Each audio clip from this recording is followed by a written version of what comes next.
క్రీస్తునందు ప్రియమైన దేవుని బిడ్డలారా, మన ప్రభువును రక్షకుడైన యేసయ్య శ్రేష్టమైన నామములో మీ అందరికీ కూడా హృదయపూర్వకంగా శుభములు వందనాలు తెలియజేస్తున్నా. ఈస్టర్ తర్వాత 5వ ఆదివారపు ప్రసంగ వీక్షణను ఈరోజు మనము కొద్ది నిమిషాలు ధ్యానం చేద్దాం. ముందుగా ప్రభు యొక్క సహాయం కొరకు మనము ప్రార్థనలో ఏకీభవించవలసిందిగా మనం చేస్తున్నాం. ప్రేమ కలిగిన మా తండ్రి, మహోన్నతుడా, మరి ఒక చక్కని శ్రేష్టమైనటువంటి సమయమును మీరు మాకు అనుగ్రహించారు. ఈ దినము మీరు మా కొరకు ఏర్పాటు చేసినటువంటి దైవ లేఖన భాగములను బట్టి వాక్య ధ్యానంలోనికి వెళుతుండగా మీ సహాయము మీరు మాకు అనుగ్రహించమని యేసయ్య నామంలో ప్రార్థించున్నాము తండ్రి, ఆమేన్. క్రీస్తునందు ప్రియ స్నేహితులారా, నేటి దినము పాత నిబంధన పాఠ్యభాగము యెషయా గ్రంథము 55వ అధ్యాయము 6వ వచనము చదువుతున్నాను. దయతో ఏకీభవించవలసిందిగా మనం చేస్తున్నాం. యెహోవా మీకు దొరకు కాలమందు ఆయనను వెతుకుడి, ఆయన సమీపంలో ఉండగా ఆయనను వేడుకొనడి. యెహోవా మీకు దొరకు కాలము, అలాగే ఆయన సమీపంలో ఉండు సమయం. ఈరోజు మనం ఆలోచన చేస్తే నిజంగా భారతదేశంలో కానీ ప్రపంచ దేశాల్లో కానీ క్రైస్తవులకు అనేకమైనటువంటి భయంకరమైన పరిస్థితులు, గడ్డు పరిస్థితులు ఎదుర్కొంటున్నటువంటి విషయము మనందరికీ కూడా ఎరిగినటువంటి వారమే. మన తెలుగు రాష్ట్రాల్లో సైతము, మన భారతదేశంలో సైతము క్రైస్తవులపైన అనేకమైనటువంటి దాడులు జరుగుతున్నటువంటి నేపథ్యంలో ఈరోజు ప్రభు యొక్క కృపలో మనము, అదేవిధంగా ఇక వాక్యం వింటున్నటువంటి మనందరికీ దేవుడు ఒక చక్కని తరుణాన్ని అనుగ్రహిస్తూ ఉన్నాడు. ఈ 6వ వచనం, యెషయా గ్రంథం 55వ వచనం 6వ వచనంలో చూస్తే, యెహోవా మీకు దొరకు కాలము, ఆయన సమీపంలో ఉండు సమయం. ఇది నిజంగా ఆయన సమీపంలో మనకు దొరికేటువంటి కాలము. అయితే మనం చేయాల్సినటువంటి 2 విషయాలు ఇక్కడ మనం స్పష్టంగా చూస్తున్నాం. ఆయనను వెదకుడి, ఆయనను వేడుకొనుడి అనేటువంటి మాటలు ఇక్కడ మనము చూస్తున్నాం. ఆయనను వేడుకొనుడి, ఆయనను వెదకుడి అనేటువంటి మాటలు కానీ మనం ఆలోచన చేస్తుంటే, వేడుకొనుట అనగా ప్రార్థన చేయుట, ప్రాధేయపడుట, విన్నపము చేసుకునుట, విజ్ఞాపన చేయుట అనేటువంటి విషయము మనందరం కూడా ఎరిగి ఉన్నటువంటి వారమే. యెషయా గ్రంథము 55వ అధ్యాయము 10వ వచనం కానీ మనం ఆలోచన చేస్తే, వర్షమును హిమమును ఆకాశం నుండి వచ్చి అక్కడికి ఎలాగూ మరలక భూమిని తడిపి విత్తువానికి విత్తనమును, భుజించువానికి ఆహారమును కలుగొట్టుకై అది చిగుర్చి వర్ధిల్లునట్లు చేయునో, అలాగే నా నోట నుండి వచ్చు వచనమును ఉండును. అలాగే 11వ వచనం, నిష్ఫలముగా నా యొద్దకు మరలక అది నాకు అనుకూలమైన దానిని నెరవేర్చును, నేను పంపిన కార్యమును సఫలము చేయును. ఈ 2 వచనాల్లో 3 విషయాలు మనకు కనిపిస్తున్నాయి. ఒకటి వర్ధిల్లుట, అలాగే నెరవేర్పు, మూడవది సఫలము అనేటువంటి విషయాలు మనం చూస్తూ ఉన్నాం. వర్ధిల్లుట, నెరవేర్పు, సఫలము, ఇవన్నీ కూడా ఆశీర్వాదానికి సూచనలుగా మనం చూస్తూ ఉన్నాం. అయితే ఈరోజు ఈ గొప్ప ఆశీర్వాదాలు మనం స్వతంత్రించుకోవాలంటే, మరి ప్రాముఖ్యంగా ఆయనను వేడుకోవాలంటే మనం ఏ రీతిగా వేడుకోవాలి, అలాగే వేడుకొనడానికి ప్రభు సమీపంగా ఉన్నాడు కదా, ఆయనను వేడుకొనడానికి మనం ఎలాంటి లక్షణాలు కలిగి ఉండాలి. ఈరోజు ఒక 3 విషయాలు మనము స్పష్టంగా దేవుని యొక్క లేఖన భాగాల్లోంచి మనం ధ్యానం చేద్దాం. ప్రభు మన ప్రార్థనను అంగీకరించాలంటే ఆయన సమీపం ఉన్నాడు, మనకు అందుబాటులో ఆయన ఉన్నాడు, ఆయన దొరికేటువంటి కాలం. కాబట్టి ఆయన ఏ రీతిగా వేడుకోవాలి అని కానీ మనం ఆలోచన చేస్తే, మొట్టమొదటిగా యెషయా గ్రంథము 55వ అధ్యాయం 7వ వచనంలో చూడండి, భక్తిహీనులు తమ మార్గమును విడవవలెను, దుష్టులు తమ తలంపులను మానవలెను, వారు యెహోవా వైపు తిరిగిన ఎడల ఆయన వారి యందు జాలిపడును, వారు మన దేవుని వైపు తిరిగిన ఎడల ఆయన బహుగా క్షమించును. మొట్టమొదటిగా దేవుని వేడుకోవడానికి సిద్ధపడుతున్నటువంటి మనం చేయాల్సినటువంటి మొదటి పని ఏంటి అని మనం ఆలోచన చేస్తే, నేటి దినం యొక్క పాత నిబంధన పాఠ్య భాగము, భక్తిహీనులు తమ మార్గమును విడవలెను, దుష్టులు తమ యొక్క తలంపులను మానవలెను. ప్రార్థించబోయే ప్రతి విశ్వాసి కూడా ఏం చేయాలంటే దుష్టత్వమును విడిచిపెట్టాలి, తన యొక్క భక్తిహీనత మార్గాన్ని విడిచిపెట్టాలి.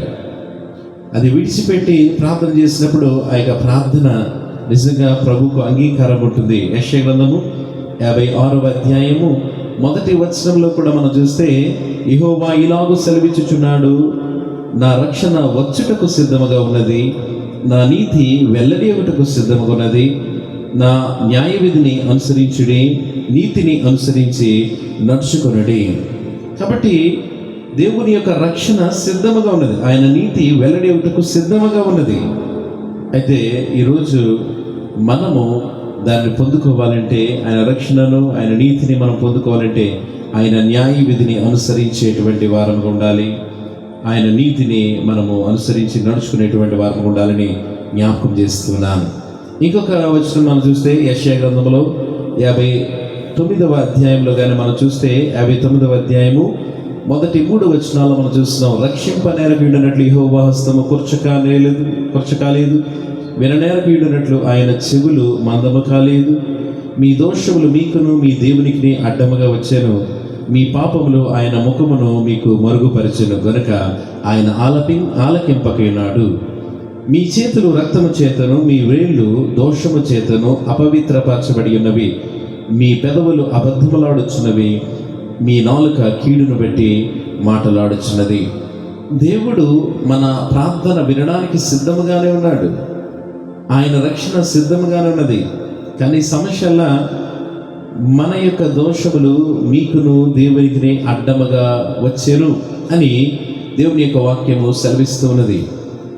ఈరోజు మన పాపములు దేవునికి మనకి మధ్యస్థంగా ఉన్నవి అనేటువంటి సత్యాన్ని మనం మర్చిపోకూడదు. ఎడారి ప్రాంతంలో కూడా చాలా సందర్భాలలో వర్షము కురిసేటువంటి పరిస్థితులు వచ్చినా కూడా అక్కడ ఉన్నటువంటి వేడి వాతావరణం వలన ఆ నీటి చినుకులు మధ్యలోనే ఆవిరైపోతుంటాయి అని చాలామంది చెప్తుంటారు. కాబట్టి ఈరోజు మనము కూడా దేవుని యొక్క రక్షణ, దేవుని యొక్క ఆశీర్వాదాలు మన కొరకు సిద్ధముగానే ఉన్నాయి. కానీ దాన్ని పొందుకోవడానికి మనమే అర్హత కలిగి ఉండకపోవడం వలన అవి మనము కోల్పోకుండానే తిరిగి వెళ్ళిపోతున్నాయి. రక్షింపక నేర్కొంటున్నట్లు ఆయన హస్తము కొరచ కాలేదు.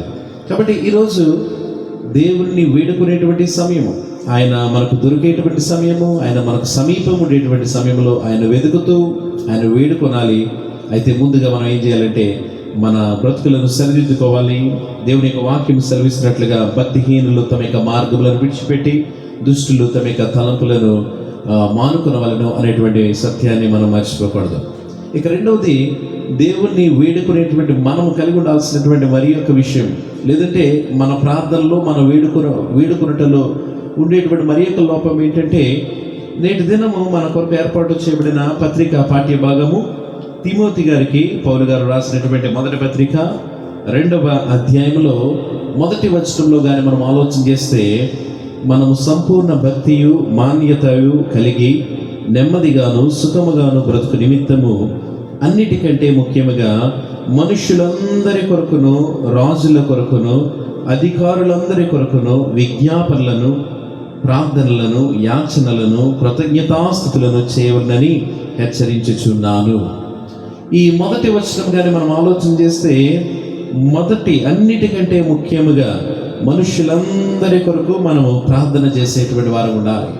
ఇంగ్లీష్ బైబిల్స్లో కొన్ని ట్రాన్స్లేషన్స్లో అన్నిటికంటే ముఖ్యముగా అనేటువంటి మాటకు బదులు అక్కడ ఫస్ట్ ఆఫ్ ఆల్ అనేటువంటి మాట వ్రాయబడి ఉంది. ఫస్ట్ ఆఫ్ ఆల్, మొట్టమొదటిగా మనం ఏం ప్రార్థన చేయాలంటే మనుషులందరి కొరకు ప్రార్థన చేయాలి.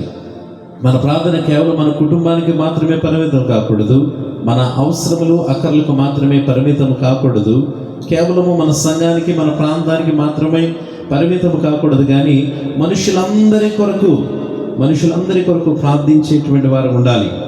ఇదే అధ్యాయము తిమోతి గారికి రాసిన మొదటి పత్రిక 2వ అధ్యాయం 4వ వచనంలో కూడా చూస్తే, ఆయన మనుష్యులందరూ రక్షణ పొంది సత్యమును గూర్చిన అనుభవ జ్ఞానము గలవారై ఉండవలనని ఇచ్చయించుచున్నాడు. కాబట్టి దేవుడు మన నుంచి ఆశించేది ఏంటంటే మనుషులందరూ రక్షణ పొందాలి, మనుషులందరూ కూడా సత్యమును గూర్చిన అనుభవ జ్ఞానము కలిగిన వారుగా ఉండాలి. మనుషులందరూ కూడా స్వస్థత పొందాలని ఆయన కోరుకోవట్లేదు. మనుషులందరూ కూడా బాగా డబ్బు సంపాదించాలనేది కాదు దేవుని యొక్క ఉద్దేశము. దేవుని ఉద్దేశం ఏంటంటే మనుషులందరూ కూడా రక్షణ పొందాలి. కాబట్టి ఈరోజు మన కొరకు ఏర్పాటు చేయబడిన లేఖన భాగంలో వేడుకొనుట అనేటువంటి అంశం మనం ధ్యానం చేస్తూ ముందుకు సాగుతున్నాం. వేడుకొనబోయే ముందుగా మన భక్తిహీన మార్గములను, మన తప్పుడు త్రోవలను మనము వాటిని విడిచిపెట్టి ప్రభువును వేడుకునేటువంటి వారు ఉండాలి. రెండవది, దేవుణ్ణి వేడుకునేటువంటి మనము కేవలం మన కొరకు మాత్రమే కాదు కానీ మనుషులందరి కొరకు ప్రార్థించేటువంటి వారముగా మనం ఉండాలి. క్రైస్తవ సువార్త సార్వత్రికమైనది, కేవలం ఒక జాతికో, ఒక మతానికో, ఒక ప్రాంతానికో పరిమితమైనది కాదు. కాబట్టి ఖచ్చితంగా మనం అందరి కొరకు ప్రార్థించేటువంటి వారం ఉండాలి. ఇక మూడవదిగా సువార్త పాఠ్యభాగముగానే మనం ఆలోచన చేస్తే నేటి దినముల కొరకు ఏర్పాటు చేయబడిన సువార్త పాఠ్యభాగము లూకా సువార్త 11వ అధ్యాయము 5 నుంచి 11 వచనాలు మనం చదువుకున్నాం. ఈ లేఖన భాగంలో కానీ మనం ఆలోచన చేస్తే ఈ లేఖన భాగంలో యేసుక్రీస్తు వారు చాలా స్పష్టంగా ఆయన తెలియజేస్తున్నారు. చూడండి, లేఖన భాగము 8వ వచనం, లూకా సువార్త 11వ అధ్యాయం 8వ వచనంలో ఆయన చెప్పినటువంటి ఉపమానంలో ఒక మాటను ఆయన ప్రస్తావన చేస్తున్నారు. అతడు తన స్నేహితుడైనందున లేచి ఇయ్యకపోయినను, అతడు సిగ్గుమాలి మాటి మాటికి అడుగుట వలనైనను లేచి అతనికి కావలసినవన్నీ ఇచ్చును అని మీతో చెప్పుచున్నాను. అటువలే మీరును అడుగుడి మీకు ఇయ్యబడును, వెదకుడి మీకు దొరుకును, తట్టుడి మీకు తీయబడును. అడుగు ప్రతి వానికి ఇవ్వబడును, వెదకి వానికి దొరుకును, తట్టు వానికి తీయబడని మీతో చెప్పుచున్నాను. మీలో తండ్రి అయిన వాడు తన కుమారుడు చేపనడిగితే చేపకు ప్రతిగా పామునిచ్చునా, గుడ్డును అడిగితే తేలునిచ్చునా? కాబట్టి మీరు చెడ్డవారయుండి మీ పిల్లలకు మంచి ఈవులనీయ ఎరిగి ఉండగా పరలోకమందున్న మీ తండ్రి తను అడుగు వారికి పరిశుద్ధాత్మను ఎంతో నిశ్చయముగా అనుగ్రహించినను. కాబట్టి ప్రభువును అడిగేటువంటి క్రమంలో మనము కేవలము ఒకసారి అడిగి మానేసేటువంటి వారంగా కాదు, సిగ్గు విడిచి మాటి మాటికి అడిగేటువంటి వారం ఉండాలి. నిజానికి దేవుడికి సమస్తము తెలుసు, మన అక్కరలు ఆయనకి తెలుసు, మనకి ఏది అవసరమో ఆయనకి తెలుసు. మన అడగకముందే మన అక్కర్లన్నీ కూడా ఆయన ఎరిగి ఉన్నటువంటి వాడు. అయితే ఈరోజు ఆయన మన నుంచి ఆశించేది ఏంటంటే మనతో సంభాషించడానికి, ఆయన మనతో సహవసించడానికి ఇష్టపడుతున్నాడు. ఆయన పరలోకం నుండి ఈ భూమిపైకి దిగి రావడానికి ఏకైక కారణం అదే, పాపులమైనటువంటి మనల్ని ప్రేమించి మనతో సహవాసము చేయడానికి. కాబట్టి ఆయన ఈరోజు మన నుంచి ఆశించేది ఏంటంటే, మన స్థితి ఎరిగినటువంటి ఆయన మన నుంచి ఆశించేది ఏంటంటే మన ప్రార్థనలలో మనము సిగ్గు విడిచి, మనము ఎడతెగక, మనము నిత్యము విసుగక ప్రార్థించేటువంటి వారము ఉండాలని నేను మీకు జ్ఞాపకం చేస్తున్నాను. బైబిల్ గ్రంథంలో తెస్సలోనిక సంఘానికి రాసిన మొదటి పత్రిక 5వ అధ్యాయంలో 16వ వచనంలో కూడా దేవునికి వాక్యం ఉంటుంది, ఎడతెగక మీరు ప్రార్థన చేయాలి. అలాగే లూకా సువార్త 18వ అధ్యాయం 1వ వచనంలో యేసుక్రీస్తు వారు అంటారు, మీరు విసుగక ప్రార్థన చేయాలి అని యేసుక్రీస్తు వారు తెలియజేయడం మనం చూస్తున్నాం. కాబట్టి ఈరోజు లేఖన భాగాలను అనుసరించి ప్రార్థనలలో మనం కలిగి ఉండాల్సింది, ఒకటి మన పాపపు స్థితిని విడిచిపెట్టాలి. రెండోది, ప్రార్థించబోయే ముందుగా మనుషులందరి కొరకు మనం ప్రార్థించే అనుభవంలోనికి మనం నడిపించబడాలి. మూడవదిగా మనం ఆలోచన చేస్తే ప్రార్థనలలో మనం ఎడతెగక నిత్యము ప్రభు కొరకు కనిపెట్టేటువంటి వారం ఉండాలి. ఈ సత్యాన్ని మనం మర్చిపోకూడదు. ప్రభువును అడిగేటప్పుడు యాచనలు కావాలి. యాచన అనేటువంటి మాటకు అర్థం ఏంటంటే వేడుకొనుట, లేదంటే ఇంకా మన భాషలో చెప్పుకుంటే అడుక్కొనుట. ప్రభువును అడిగేటువంటి వారం ఉండాలి. ఈరోజు డిమాండ్ చేసేటువంటి స్థితిలో మనం లేము, కానీ ఈరోజు మనము ప్రభువును వేడుకునేటువంటి వారముగా మనం ఉండాలి. సాధారణంగా ఉద్యోగులు, ప్రభుత్వ ఉద్యోగులు అయినటువంటి వారు తమ యొక్క డిమాండ్లు నెరవేర్చుకోవడం కోసం ఏం చేస్తారంటే దీక్షలు చేస్తూ ఉంటారు.